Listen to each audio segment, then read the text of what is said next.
నమస్కారం, welcome to Suman TV. నేను గీతాంజలి. నమో నారసింహ. ప్రస్తుతం నేను భద్రాచలంలో ఉన్నటువంటి గోవింద కల్పవృక్ష నారసింహ సాలగ్రామ ఆశ్రమం దగ్గర ఉన్నానండి. ఎంత అదృష్టమో ఇన్నిసార్లు ఆ స్వామివారిని దర్శించుకోవడం అనేది. ఎప్పుడూ పండగ వాతావరణం ఉంటుంది, నిత్యం ముడుపులు కట్టేవాళ్ళు ఉంటారు, అలాగే వివిధ కార్యక్రమాలు జరుగుతూ ఉంటాయి, స్వామిని దర్శించుకుని వెళ్ళే వాళ్ళు ఉంటారు, ఇలా సందడిగానే ఉంటుంది. అయితే నేను ప్రత్యేకంగా ఇక్కడికి రావడానికి విశేషం ఏంటంటే, త్వరలో రాబోతున్నటువంటి ఆషాఢ అమావాస్య. సాధారణంగా అమావాస్యలు ఆశ్రమంలో చాలా విశేషంగా ఉంటాయి. ప్రత్యేకించి ఈ ఆషాఢ అమావాస్యకి కొన్ని హోమాలు ఉన్నాయి. ఇంకా చెప్పాలంటే బుద్ధిమాంద్యంతో కొంతమంది పిల్లలు జన్మిస్తూ ఉంటారు. అలాగే చిన్నపిల్లలు ఆటిజం అనేది ఎక్కువగా చూస్తున్నాం. అసలు ఇవి రావటం అనేది నిజంగా బాధాకరమే. కానీ వీటికి ఒక పరిహారం ఉంది. స్వామివారే దానికి ఒక పరిహారం తెలియజేస్తారని చెప్తారు గురువుగారు కృష్ణ చైతన్య స్వామివారు. మరి ఎలా, అసలు ఏం చేస్తారో ఆ రోజున తెలుసుకుందాం. వివరించేందుకు మనతో పాటు ఉన్నారు నృసింహ ఉపాసకులు, ఆశ్రమ నిర్వాహకులు కృష్ణ చైతన్య స్వామి గురుగారు. వారితో మాట్లాడదాం. గురుగారు నమస్కారం అండి. నమస్కారం అమ్మా. గురుగారు, ఆషాఢ మాసం అమావాస్య గురించి మాట్లాడదామండి. ఎందుకంటే నేను విన్నాను అమావాస్యలు చాలా విశేషం. ఎప్పుడు చూసేదే తెలిసిందే. ఎక్కువగా తండోపతండాలుగా వస్తూ ఉంటారు, స్వామి అనుగ్రహం పొందుతూ ఉంటారు. అయితే ఈసారి ఇంకా విశేషం ఏంటి? ఈ హోమాలు కానీ, ఇందాక నేను చెప్పినట్టుగా ప్రత్యేకించి పిల్లల కోసం అని చెప్పి కొన్ని కార్యక్రమాలు చేస్తున్నారని విన్నాము. అవి ఏంటి వివరించారు? సాధారణంగా మనకు ఈ కల్పవృక్ష నరసింహ స్వామివారి ఆశ్రమంలో మనం అమావాస్య నాడు చేసేటువంటి విశేషమైనటువంటిది మహాలక్ష్మి ఆరాధన. మొట్టమొదటిది అంటే ఏ ఇంట్లో కూడా అలక్ష్మి అనేటువంటి దోషాలు ఉండకుండా మోక్షలక్ష్మి, స్థిరలక్ష్మి అనుగ్రహం ఉండాలి అనేటువంటి సత్సంకల్పంతో చాలా విశేషంగా ప్రతి అమావాస్య రోజు స్వామివారికి సంబంధించినటువంటి దాంట్లో ప్రాతకాలంలో గోపూజ, స్వామివారికి సంబంధించినటువంటి తిరుమంజనం, 9 కలశాలతో విశేషమైనటువంటి తిరుమంజనం, అనంతరం సంతాన ప్రాప్తి కోసం ప్రత్యేకంగా ఉదయం హోమం, వైనతేయ హోమం చేసి తదనంతరం వాళ్ళందరికీ కూడా గరుడ ప్రసాదాన్ని, సంతానం ఎవరికైతే సంతానం కోసం ఇబ్బంది పడుతున్నారో వాళ్ళందరికీ కూడా సంతాన ప్రాప్తి గరుడ ప్రసాదం ఇవ్వడం, సాయంత్రం 4 గంటల నుంచి కూడా శ్రీ మహాలక్ష్మి అమ్మవారి హోమం, అదేవిధంగా మహాసుదర్శన నారసింహ హోమం చాలా విశేషంగా అష్టముఖ గండబేరుండ జ్వాలా నారసింహస్వామి వారికి సంబంధించిన హోమం, ఆయుష్య హోమం, ఇవి మనం చేసేటువంటి కార్యక్రమం. ఈ ఆషాఢ అమావాస్య అనేటువంటిది మనందరికీ కూడా దక్షిణాయన పుణ్యకాలం ప్రారంభమైన తర్వాత వచ్చేటువంటి మొట్టమొదటి అమావాస్య, ఫస్ట్. అయితే ఆషాఢం నుంచి కార్తీకం వరకు కూడా చాతుర్మాస్యం 4 నెలలు కూడా ఏదైనా మంత్రాన్ని జపం చేసుకోవడం, స్వామివారికి సంబంధించినటువంటి నామ సంకీర్తన చేయడం, ఇవన్నీ కూడా చాలా విశేషమైనటువంటి శుభదినాలం, శుభం ఈ రోజులో చేస్తాయి. అయితే ఆషాఢ మాసంలో వచ్చేటువంటి అమావాస్య రోజు మనం ఎందుకు ఇక్కడ విశేషంగా ఈ యొక్క దాంతో చేస్తుంటే, ఆడి అమావాస్య అంటాం మనం. ఆడి అమావాస్య అనేటువంటి దాంట్లో మనం చేసేటువంటి చిన్న పూజ, చిన్న దానం, చిన్న హోమం ఏదైనా కూడా విశేషమైనటువంటి ఫలితం ఇస్తుంది, ఫస్ట్.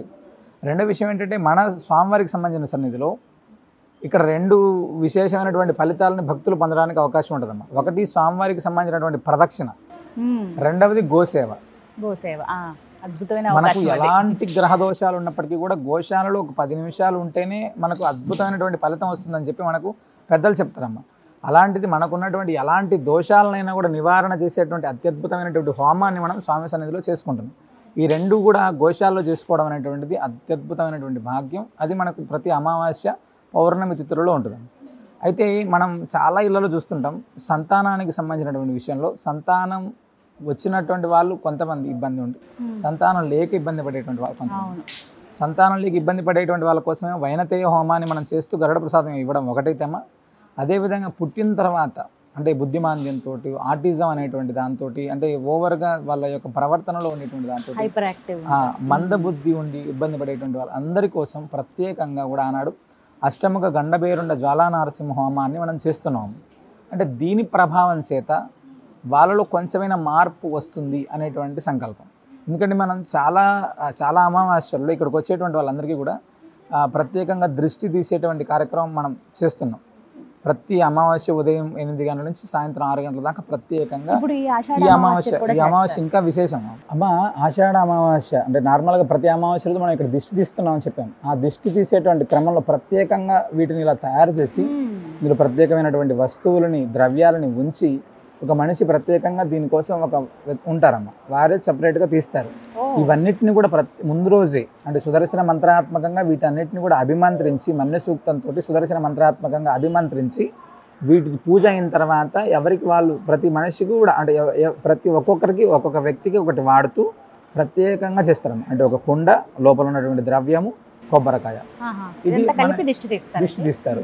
దిష్టి తీసి దాన్ని అక్కడ పగలగొట్టి వాళ్ళకి సంబంధించినటువంటిది అంటే తర్వాత ఏం చేయాలనేటువంటిది అక్కడ ఉన్నటువంటి వాళ్ళు చెప్తారు. చాలా విషయం అంటే దృష్టి అనేటువంటిది మానవ జీవితాన్ని పట్టి కుదిపేస్తుంటుందమ్మా. నార్మల్గా ఎంత పెద్దవాళ్ళైనా అంటే అది రోగపరంగా కావచ్చు, శరీరం నిస్సత్వం అయిపోవడం కావచ్చు, ఏదైనా ఒక గ్రహ ప్రభావాలు కావచ్చు, ఖచ్చితంగా చాలామంది మార్పు చూసాం మేము. అంటే నేను కూడా అమావాస్య అయిన తర్వాత ఒకసారి ప్రత్యేకంగా దృష్టి తీయించుకుంటున్నాం అమ్మ. అంటే స్వామివారి సన్నిధిలో అంత విశేషమైనటువంటిది. దీన్ని తీయించుకోవడానికి చాలామంది అంటే ఆరోగ్యం ఇబ్బంది పడేటువంటి వాళ్ళు కావచ్చు, గ్రహ ప్రభావాలు ఉండేటువంటి వాళ్ళు, దృష్టి దోషాలను బాధపడే వాళ్ళు ప్రత్యేకంగా వచ్చి తీయించుకొని వెళ్ళిపోతున్నారు. అంత విశేషం. ఇలాగే ఉంటుంది. ప్రతి ఒక్కరికి ద్రవ్యాలు ఉంటాయండి దీంట్లో. ఆ దృష్టి తీసేటువంటి కార్యక్రమాన్ని చేస్తూనే వచ్చినటువంటి ప్రతి భక్తుడు కూడా వాళ్ళ ఇంట్లో కట్టుకోవడానికి కూడా అంటే ఇక్కడికి వచ్చేటువంటి వాడికి ఒకటైతే ఇంట్లో ఉండేటువంటి అలక్ష్మి అనేటువంటి దోషం తొలగిపోవడానికి ప్రత్యేకంగా హోమ ప్రసాదాన్ని వాళ్ళకి ఇవ్వడం ఒకటి చేస్తున్నాం. సరే, ఇవన్నీ బాగానే ఉంది. ఆ బుద్ధిమాంద్యం ఉండేటువంటి వాళ్ళ కోసం ఏం చేస్తున్నాం అంటే మన దగ్గర ఉన్నటువంటి సాలగ్రామాలు, మన దగ్గర చాలా సాలగ్రామాలను సేకరించుకొని మనం విశేషంగా పూజ చేసుకుంటున్నాం. అందులో ఉండేటువంటి కరాల నారసింహము అనేటువంటిది ఒకటి, ధన్వంతరి నారసింహం అనేటువంటిది 2 సాలగ్రామాలకి తేనెతోటి విశేషంగా స్వామివారికి అభిషేకం చేసి ఆ తేనెని మనం ఆ బుద్ధిమాంద్యం ఉండేటువంటి పిల్లలకి, ఆటిజం తోటి, మందబుద్ధి లేదా చదువుల ఇబ్బంది వెనుకబడి ఉండేటువంటి వాళ్ళ పిల్లల కోసం ప్రత్యేకంగా ఆ ప్రసాదాన్ని వాళ్ళకి ఇస్తున్నాం ఈ ఆషాఢ అమావాస్య రోజు. అది చాలా విశేషం.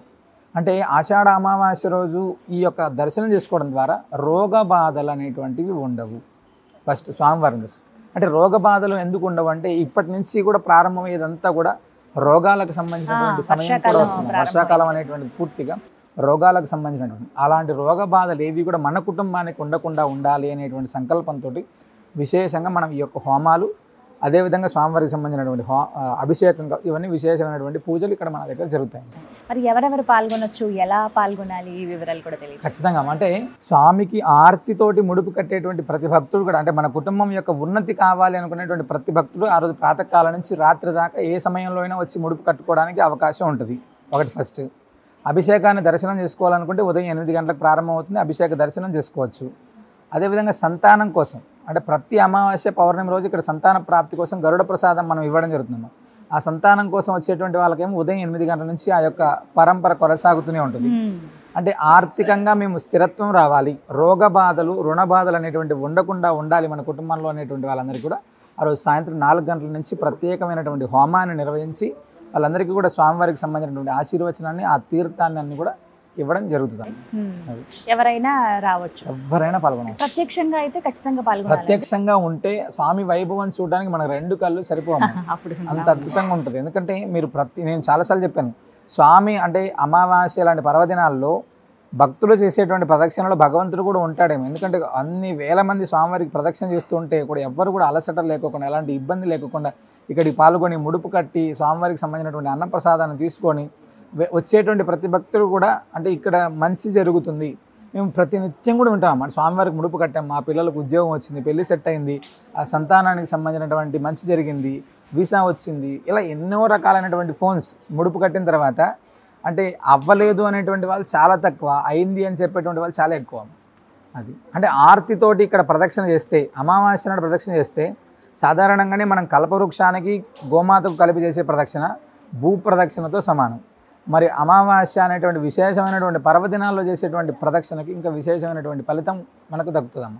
ఎలాంటి గ్రహదోషాలైనా కూడా తొలగిపోతుంది. సాధ్యమైనంత వరకు ప్రత్యక్షంగా పాల్గొనడానికి ప్రయత్నించాలి. ఇంకేమైనా విశేషాలు ఉన్నాయండి ఆ రోజున?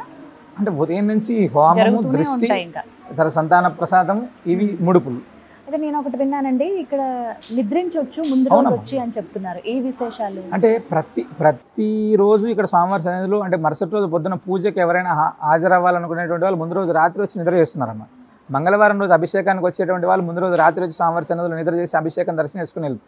పౌర్ణమి రోజు ముందు రోజు రాత్రి నిద్ర చేస్తున్నారు చాలా మంది. అంటే ఎలా రోజు నిద్ర చేసేటువంటి వాళ్ళ సంఖ్య రోజు స్వామివారి సన్నిధిలో పడుకుంటే కొంచెం ప్రశాంతంగా ఉంటుంది. ఏదైనా వాళ్ళ శరీరంలో ఏదైనా గ్రహ బాధలు ఉంటే అవన్నీ తొలగిపోతాయని చెప్పి వచ్చేటువంటి వాళ్ళు అమావాస్య ముందు రోజు, అమావాస్య రోజు, ఈ 2 రోజులు ఇక్కడ చాలామంది ముందు రోజు వచ్చి నిద్ర చేసి సంతాన ప్రాప్తికి ప్రసాదం తీసుకొని వెళ్ళే వాళ్ళు కొంతమంది అయితే అమావాస్య రోజు రాత్రి కూడా నిద్ర చేసి మరుసటి రోజు స్వామివారిని దర్శనం మళ్ళీ 2వ దర్శనం చేసుకుని వెళ్ళేటువంటి వాళ్ళు చాలామంది. అంటే నిద్ర ఇక్కడ విశేషం. ప్రాతకాలంలో జరిగేటువంటి సుప్రభాత సేవ కావచ్చు, అభిషేకం కావచ్చు, హోమం కావచ్చు, గరుడ ప్రసాదం కావచ్చు, ముడుపు కావచ్చు, ప్రతిదీ కూడా అత్యద్భుతంగా అమావాస్య నాడు మనం జరుగుతాయమ్మ. అయితే ఎవరైతే భక్తులు అలా ఇక్కడ నిద్రిస్తారో వాళ్ళకి అనుభవాలు కూడా ఉన్నాయని చాలా చాలా.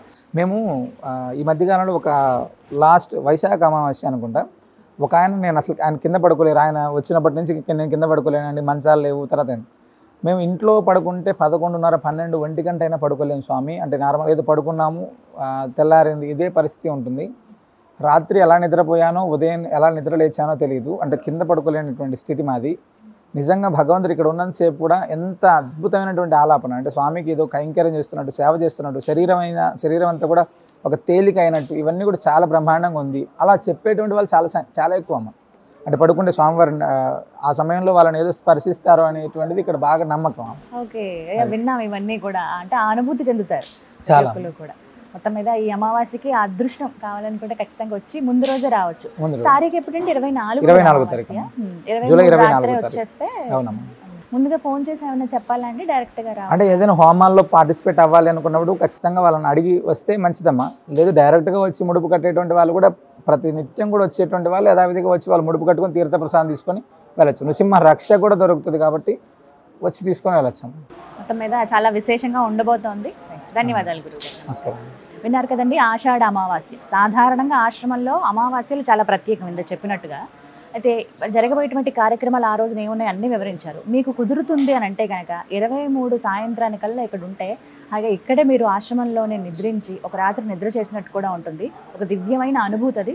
తెల్లవారుతుండగానే స్వామివారి దర్శనం చేసుకుని అమావాస్యలో జరిగేటువంటి ఆ హోమాలు మీ శక్తి కొలది మేము హోమం చేయించుకోవాలనుకుంటున్నాం అంటే కనుక మీరు ముందుగా చెప్తే మంచిది. లేకుంటే అప్పుడు వచ్చినప్పుడు మీరు ముందుగా మీ పేరు గోత్రం నమోదు చేయించుకుని హోమంలో మీరు కూడా కూర్చోవచ్చు. స్వయంగా స్వామి ఎదురుగుండానే ఇక్కడే హోమగుండం ఉంటుంది. ఆ హోమగుండం దగ్గర అందరూ కూర్చుని హోమం చేసుకోవచ్చు. అలాగే ఎవరైనా బుద్ధిమాంద్యం ఉన్న పిల్లలు, కొద్దిగా ఆటిజం ఉందండి మా బాబుకి, తగ్గట్లేదు, చాలా ప్రయత్నాలు చేసాం అన్నవాళ్ళు ఖచ్చితంగా రండి. స్వామి దగ్గర నిజంగా ఒక పరిహారం అయితే దొరుకుతుంది. క్రమేణా నార్మల్గా పిల్లలు అవ్వడం అనేది చాలామంది ఉన్నారు ఇక్కడ. చాలామంది వాళ్ళు ఇలా నిదర్శనం అని చెప్పి వాళ్ళు చెప్పిన వాళ్ళు ఉన్నారు, ఎంతోమంది భక్తులు.